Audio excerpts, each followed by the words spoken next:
السلام عليكم ورحمة الله وبركاته. سومالي وين وايد السلام ميل والبات شوكتان marka hore walaalayaal waxaan idin rajaynayaa ciid wanaagsan inaad si ciid wanaagsan oo magaranaysa caafimaad qabto ku ciideen ilaahayna maaragtay intii xajka aaday iyo intii kale wax qashay iyo intii cibaadaysatay ilaahay ha inaga aqbalo intaas waa intaa weeye barnaamijka maanta waxaan rabaa inaan ku soo qaado arrin uu ka hadlay nin la yiraahdo Cali Ciraaqi oo reer Hargeysa ah. علي عراقي wuxuu isbarbar dhigay madaxweyne Farmaajo iyo madaxweyne Xasan Sheekh. ninna wuxuu ku tilmaamay nin Soomaaliya oo daacada oo doonaya inuu wax qabto, ninna wuxuu ku tilmaamay beenlow falalow, yani nin waxaanu ogeyn ka hadlaya ama dadka u sheegaya. aan ku horeyna Xasan Sheekh isagoo ka hadlaya bal horta waa tan iyo hees horudhac ay uga dhigeen barnaamijka ay sii daayeen waa kuwan marka hore wax yar dhageysta.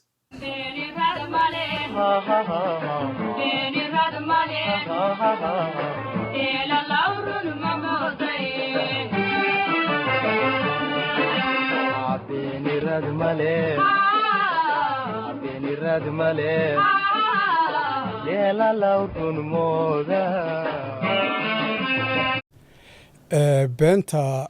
uu sheegay madaxweynihii hore ee Soomaaliya Xasan Sheekh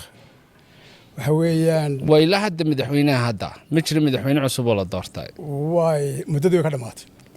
hal ka isaga si hayaha xilka wali weey waa si hay marka beentu waa been maaliyadeed oo financial ah oo anaguna maadaama aan ku takhasusay finance-ka aan la yaabay marka beentaas intaan anigu sheegin waxaan jecelahay dadka inaad maqashiiso codkiisa isagoo hadla sheekh wuxuu yidhi swift code waxa ku taallaa buu yidhi Maraykan, yani wuxuu Maraykanku leeyahay oo kale ayuu ka soo qaaday inay Maraykan ku taalo. marka sheekadaana waxa soo wariyay Xasan Sheekh Maxamuud oo Obama ka soo wariyay waana sheeko hal dhinac laga maqlay. Isigiiba Ali wuxuu ka hadlayaa inuu dhageystay Xasan Sheekh oo khudbaynaya oo ka hadlaya safar uu ku tagay wadanka Maraykanka oo uu la kulmay madaxweyne Obama. sida muuqatana waa xilligii hore ama kalkii hore oo Xasan Sheekh uu madaxweynaha ahaa.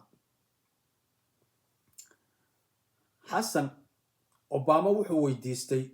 isagoo ka hadlaya waatan beentahay baan hadhu tacdeynaya wardhan markay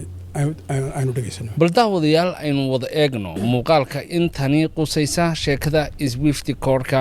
iyo kulanka dhexmaray Obama iyo Xasan Sheekh Maxamuud sida Xasan Sheekh Maxamuud uu uga waramayo. January 12 waxaan tagay America tagay madaxweyne Obama oo markii labaad la soo doortay yaan la kulmay waxaan dhahnay war wixii inaan soo nooleynaa rabnaa institutionski dawladda inaan soo nooleynaa rabnaa America waxaan ka rabnaa inaan taageerto maxaa rabtiin waxaan dhan wax badan aan rabnaaye laakiin de muhiimadaha si u kala horeeyaan horumarsanayna bangigeena dhexe inuu shaqeeyaan rabnaa si adduunka aan ula macaamilno haye hada bangigeena dhexe samaysta yaa idinkaas hal mid aan naga haysato si bangigeena dhexe uu lacag u diri karo oo bangiyada kale caalamka lacag ugu diri karo oo isaga lacag loogu soo diri karo nidaam ma jira caalamka uu leeyahay oo la raaco oo bangiyada dhexe ay ku macaamilaan waxaa jira wax la yiraahdo lacagaha marka la isku darayo Swift Code Maraykanka bixiya waa la iswarsaday waxa la yiraahdo waa la siinaya caadiyan bangiga dhexe gudoomiyaha bangiga dhexe iyo wasiirka maaliyadda iyo inay saxiixaan waa waxa la yiraahdo maya madaxweynuhu golaha wasiirada 6 bilood ka bacdi waa la bedelaa 6 bilood kale waa la sii bedelaa adaa saxiixa madaxweynaha manta adiga adaa saxiixa Swift Code-kii wasiir saxiixa la horta ana soo saxiixa. haddaba arrinta Cali diiday waxa weeye waxa loo yaqaano Swift Code. Swift Code na waxa weeye hab isgaarsiin oo bangiyadu ay leeyihiin weeye. calina wuxuu diiday sida xasan u sharxay inaanay ahayn si adag buuna uga hor yimid oo uu ku tilmaamay nin beenlowa inuu yahay oo dadka marin habaabinaya taasina ayaan darro ay tahay marka nin hogaamiya ama waddan dhan hogaamiya waxyaaba sidaa runtii uu maaragtay ka been sheego wax cad oo la og yahay swift codeka horta cali wuu sharxay aniga laftayduna waa baaray waa maqli jiray laakiin waxay tahay runtii dhab uma ogeyn laakiin waan galay ma garanaysaa baaritaan baan galay swift waxay u taagan tahay Society for Worldwide Interbank Financial Telecommunication wax kalena ma ahane waxa weeye waa hab isgaarsiin sida emailka dadku fartiimaha isugu gaarsiiyaan oo kale hab isgaarsiin oo fartiimaha bangiyadu isku gaarsiiyaan way bangiyada adduunka oo dhan baana xubno ka ah haddaadan ku jirin way adkaanaysaa inaad bangiyada adduunka la macaamisho way adkaanaysaa marka xasan wuxuu sheegay inuu Obama kala hadlay inuu arrintaa gacan ka siiyo laakiin horta arrinta yaa maamula arrinta ma Obama maamula ma dowladda Mareykanka maamusha yaa maamula arrinta meesha cali ciraaqi diidayna waa taa arrintan ama swiftiga Society for Worldwide Interbank Financial Telecommunicationka waxaa maamula iskaashato ayaa maamusha ka kooban bangiyada adduunka oo dhan marka iskaashatadaasi waxaa kor joogteeya 11 waddan oo wadamada reer galbeedka ah Mareykanka iyo Ingiriiska Jarmalka Talyaaniga waxaas ay ku jiraan waddan walba iyo bangi walbaana markuu codsado waxaa la siiyaa code baa la siiyaa oo code kaas oo ah ka u suura gelinayo inuu bangiyadii kale la xiriiri karo marka code kaas wuxuu ka kooban yahay baa la yiri waddanka ma garanaysaa furaha waddanka iyo gobolka ama ma garanaysaa magaalada furaheeda iyo ka kale oo ah laanta bangigaas laakiin laantaas waxaa la yiri laanta iyadu teedu khasab ma aha waa laga maarmi karaa haddii lagu darana dhib male marka waxa bangiga inta maamusha aan idiin sheego horta waxaa la oran jiray waa 11 laakiin G10 baa la yiraahdaa ama G10 waxaan u malaynayaa magaca inay qaateen oo markii hore ay 10 waddan ahaayeen ama 10 bangi laakiin markii dambe lagu daray mid iyo wax lagu daray oo sida laakiin magacii la isaga haystay waxa weeyaba la yiri oo ku jira oo maamula hawsha iskaashatadaas maamula waa bangiga Mareykanka bangiga England bangiga Belgiumka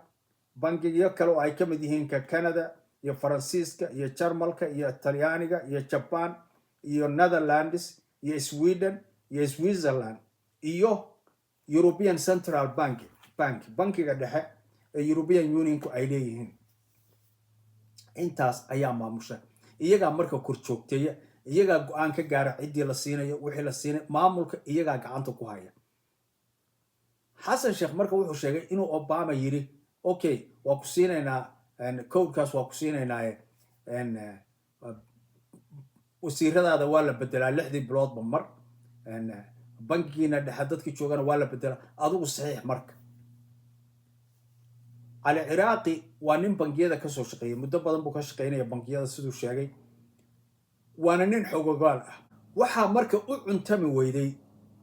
inuu Xasan Sheekh arrinta sidaa u sheego oo yiraahdo Obama saxiix yiri oo ii ogolaaday oo Obamana aanu shaqo ku lahayn iyo malaha waxa kale oo u cuntami waayay yani fudaydka la leeyahay ku saxiix hadda oo ku sameynayna wax dawladda Mareykanka laga xajoonayo kale taban waxay leeyihiin process bay leeyihiin wanaad arshiga ka soo qorato waa in la eego waa in laga ogolaado waa in systemkii lagu xiro waa waxba jira kulli laakiin isagu meesha uu diidan yahay cali ciraaq waxa weeye inaanu Obama shaqo ku lahayn dawladda Mareykanka shaqo aan ku lahayn laakiin bangiyada adduunka isu tagay ay waxaan leeyihiin bangiyada aan soo sheegay oo reer galbeedkuna ay maamulaan oo maaragtay kor joogteeyaan maamulka waa lagu dari karaa baa laga yaabaa bangiyo kale laakiin waxay leeyihiin awoodda kor joogteenka ama oversight-ka wax loo yaqaan ayay leeyihiin marka su'aasha meesha taal waxa weeye maxaa madaxweyne Xasan Sheekh inuu saa yiraahdo ku kalifay runtii maxaa keenay inuu saa u hadlo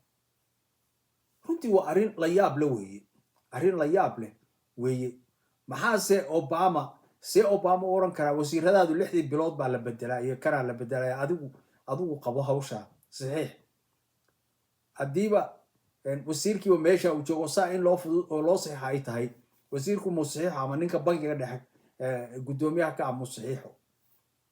waxyaaba isqaban la weeye waana waxyaabaha aynu ku aragno xasan sheekh siduu wax u maamulo maalin walba ninkii la oran jiray lafta gareen wuxuu yidhi xasan sheekh waxaan kala garan waayay buu yidhi inuu ama waalan yahay ama xanuunsan yahay yacni go-aamadiisa suu dadka ula hadlaya suu wax u maamulaya wax walba wuxuu yidhi waa wax dhibaato oo disaster oo iska hor imaanaya oo aan macno samaynayn oo waddanka dib u dhigaya weeye buu yidhi iska dhaaf dhibaatooyinka kaleo maalin walba aynu aragno xasan sheekh hantida maaragtay ummaddu ay boobayaan waxa uu magaranaysaa barakicinayo dhibaatooyinka waddanka u haysto oo kala googoynayo oo maaragtay uu dagaalka meel walba ku qaadayo ama diidayo inuu maaragtay waddanka isu keeno midnimada ayaana waxa koowaad oo nin madaxa ay tahay inuu waddankiisa u qabto waa inuu dadkiisa isu hayo isu keeno ciidamadiisu maaragtay dagaal inta u geliyay al-shabaab ugu jabiyey dhulkii dib looga qabsaday hubkoodii u waayeen yani baabaa kale oo xasan uu samaynayo waynu aragnaa laakiin inuu arrimo caynkaasa ka been sheego oo cad oo la og yahay oo dadkii bangiyada ka shaqaynayay joogaan oo jaamacadihii lagu dhiganayo dadkii financialkii magaciisa la barayo oo wax yani dad fara badan xog u hayaan oo aan qarsoodi ahayn inuu sidaa u sheego anigu arrintaasu runtii waxay ila noqotay fajac iyo yaab bay ila noqotay waxayna muujinaysaa yani madaxweyne xasan sheekh sida arrimihiisu runtii aanay ahayn wax la isugu halayn karo waxa uu wado iyo siduu wax u maamulaya ayay ka turjumaysaa inaanay ahayn wax la isku halayn karo calina inuu ka hadlo oo ummadda soomaaliyeed u iftiimiyo xaq buu u lahaa laakiin anigu waxaan diiday inay sidaa adag ugu tuuraan oo yidhaahdaan beenlo weeye maxaan taa ugu jeedaa taa maaha inaan xasan taageerayo laakiin sababtaan u leeyahay baan idiin sheegaya u malayn maayo marka hore xasan anigu nacayb ku tilmaami maayo laakiin nin maanta ummadda soomaaliyeed ma garanaysaa madaxweyne soo maray oo ixtiraam ka yar isaga loo hayaa mid nool iyo mid dhintay inuu jiro ama milgada hoose oo la hayo madaxweyne loo hayo mid nool iyo mid dhintay iyo mid nool midna inuu ummadda soo maray u malayn maayo laakiin haddana maxaan saa u leeyahay calina waa nin runtii ma garanaysaa madaxa ahaan jiray oo aqoon leh oo kan oo bulshadu dadka ay kor u eegayso weeye xasanna hadee waaba madaxweynihii soomaaliya marka waxaan jeclaan lahaa hadduu xataa diidayo durayo inuu yidhaahdo war arrintusu u sheegay maaha inuu dadka marin habaabiyo maaha ma naqaan meeshuu ka keenay warkaasi sax maaha laakiin beenlow baa tahay beenlow weeye waa arrin adag maxay tahay sababta waxa weeye markeena dadka haldoorkeennu markay runtii sidaa hoose u wada hadlaan bulshadeenii oo dhan baa hoos tegaysa waana waxay tahay in laga fogaado diid qofka buri wixiisa laakiin si sharafo ku jirto oo aqoon ku jirto oo magaciisa ku jirto u buri laakiin ha isla tegina meesha u hooseysa ha isla tegina carruurtaydu markay yaryaraayeen oo ay korayeen ayay marmar waad iska taqaan carruurta mid baa oranaya oo aaba been bay sheegaysaa been buu sheegaya caynka waxaan odhan jiray hadhihin been bay sheegaysaa waxaad tidhahdaa arrintay sheegtay saas ma aha sax ma aha arrintaas dhab ma aha si xoogaa yani anigu waa ila qalabsan tahay qof been baad sheegaysaa inaad kula soo boodo runtii waa ila qalabsan tahay si sababta waxa weeye qofka waxaa la rabaa inaadan sharaftiisa jabin laakiin aad tusiso inaadan wixii ku raacin laakiin sharafta ilaahay siiya biniaadanka inaad ilaaliso xasan runtii sharaf uma taalo laakiin tan halkan aan uga jeedaa waxa weeye in dadkeena haldoorka aanay meesha u hooseysa isla tegin sababta waxa weeye dadkii bay tusaale u yihiin dadka kale maxay ka tixraacayaan marka madaxweyne farmaajo marka waxa uu ka sheegay ma raba inaan idinku dheereeyo barnaamijka labaad ayaan idinka soo qaadaya laakiin iyadu waa arrin togan oo tolmoon weeye runtii oo sida cid walba ay ogtahay madaxweyne farmaajo inuu yahay arrin runtii hididiilo gelinaysa ama uu doonaya inuu ummadda soomaaliyeed wax ugu qabto weeye waxaan kaloo isweydiiyey runtii waxaan is iri talow madaxweyne xasan sheekh miyaanu waxaan dadka bangiyada iyo maaliyadda u maamulaya miyuusan markii hore kala hadlin oo weydiin oo sida ilaa dadkaas waa xogogaal waa ogyihiin waa khasab bangiga dhexe iyo dadka mas-uuliyiinta ka khasab waa ogyihiin tanna waxay ii tusinaysaa in la yidhi xasan dadkaba tala kama qaato cid wax ma weydiiyo tiisa u go-an tiisa ayaa u go-an taasina waa masiibo weeye runtii sababta waxa weeye qof keligii talada heli karaa ma jira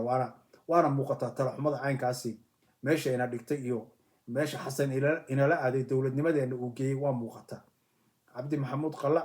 iyo barnaamijkii idinka imaan jiray machadka nabad iyo bulshada sidaa iyo nabadgelyo walaalayaal